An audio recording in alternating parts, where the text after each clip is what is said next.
Sicilian defense Alapin variation Endgame variation is a calm and strategic line in which white exchanges queens early and steers the game into an endgame. White aims to use more active development and a comfortable pawn structure, while black relies on a solid position and counterplay in the center. In this video, we will look at the main ideas of this line, the typical plans for both sides, and the key endgame positions. This move allows white to control the central squares d5 and f5, and also opens the way for the bishop and the queen. However, bringing the queen out early in the opening is not advisable, because it will become a target for attacks and will have to retreat, which leads to a loss of time. The idea of this move is to prevent the opponent's pawn from advancing to d4. Thus, white prepares the advance d2, d4. This is a very important move. If white takes the pawn on d5, black will recapture with the queen, and white will no longer be able to develop the knight to c3 in a natural way.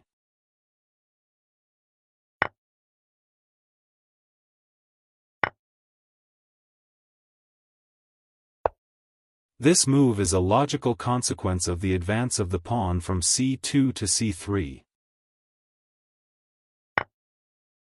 This is the most critical move. Now white must absolutely avoid transitioning into an endgame. The point is that after the exchange of pawns, white will be left with an isolated pawn on d4. And this pawn becomes a weakness specifically in the endgame. Now the square c3 has been freed for the knight.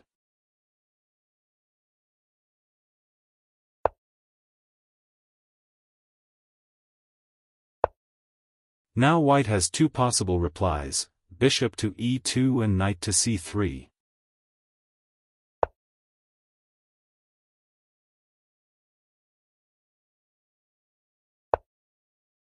Now the bishop is forced to capture the knight on f3. Because if the black queen retreats, white will immediately play d4, d5, gaining an advantage.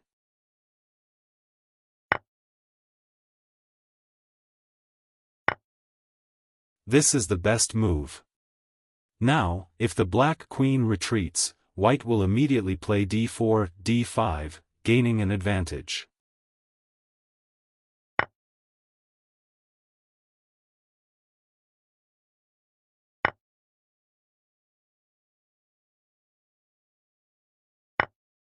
This is the reason white sacrificed the pawn on d4.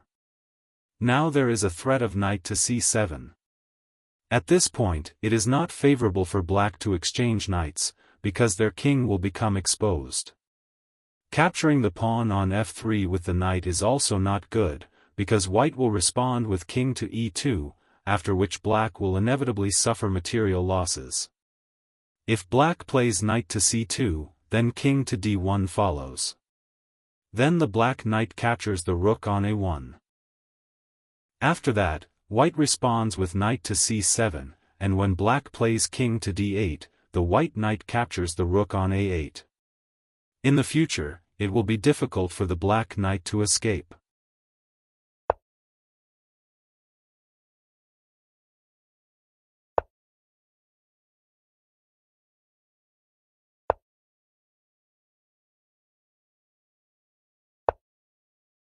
Then knight to c2 is possible, to which white will respond with king to d1.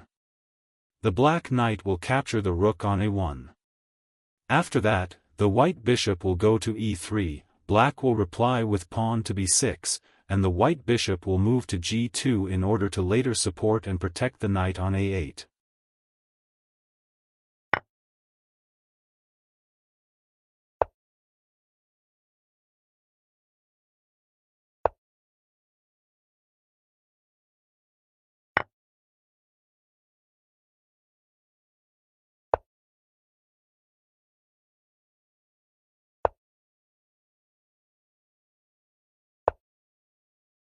White's main advantages are the active bishops and the solid pawn structure on the king side. The bishop on g2 controls a long diagonal, while the bishop on e3 supports central squares. In addition, white has a small queenside pawn majority that could become important later in the endgame. Black, however, has strong counterplay. The king is already centralized on d7, which is very useful in endgames.